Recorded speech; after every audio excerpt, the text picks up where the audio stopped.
இப்போல்லாம் பாருங்கள், ஒரு கார் ஒன்று இருக்குது. இந்த கார் பாருங்கள் என்ஜின் உள்ளுக்குள்ளே இருக்குது, டிரைவர் ஓட்டுறார். இந்த டிரைவர் பாருங்கள் சரியாக போனால் இந்த வண்டியில் பாருங்கள் அவர் குறிக்கோளை நோக்கி சரியான பாதையில், காபட் பாதையோ சரியான பாதையில் அவர் போனால் பெட்ரோலும் பாருங்கள் அவ்வளோ எரிபொருள் அவ்வளவு பத்தாது. என்ஜினுக்கும் பாருங்கள் என்ன அவ்வளவு தாக்கம் இல்லை, ஓடிக்கொண்டே இருப்பார். இப்போ அவர் பாருங்கள் சரியாக ஓடாமல் ஒரு சுரிக்குள்ளே இறங்கிட்டார் அப்படின்னா பாருங்கள், அந்த சுரிக்குள்ளே இருந்து பாருங்கள் நாம் ஸ்டார்ட் பண்ணி வெளியே எடுக்கிறதுக்கு வரக்குள்ளேயும் அங்கே சுற்றி கொண்டே இருக்கும். பின்னுக்கும் எடுக்கலாம், முன்னுக்கும் எடுக்கலாம்.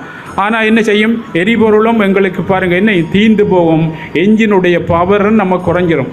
இப்போ பாருங்கள், நாங்கள் கலியுகத்தில் சரியாக நாங்கள் கடமையாற்ற முடியாதனால, சரியான பாதையில் நாங்கள் போக இயலாதனால ஏதோ ஒரு சிக்கலுக்குள்ளே கொண்டு போய் மாட்டுப்பட்டு, ஒரு சுரிக்குள்ளே மாட்டுப்பட்டு யோசிச்சு கிடக்கும், சிந்திச்சு திஞ்சி கவலைப்பட்டு யோசிச்சு போட்டு கிடக்கக்குள்ள முன்னுக்கும் போகலாம் பின்னுக்கும் போக விடையிலாமல் அந்த கவலையை பாருங்கள் திங்க் பண்ணக்குள்ளே எங்களுடைய எரிபொருளாகிய என்ஜின் ஆன்ம சக்தி குறைஞ்சி போகிறதால எங்களுக்கு பாருங்கள் 100 வயது வாழ வேண்டிய நாங்கள் இடையிலே போகிறோம்.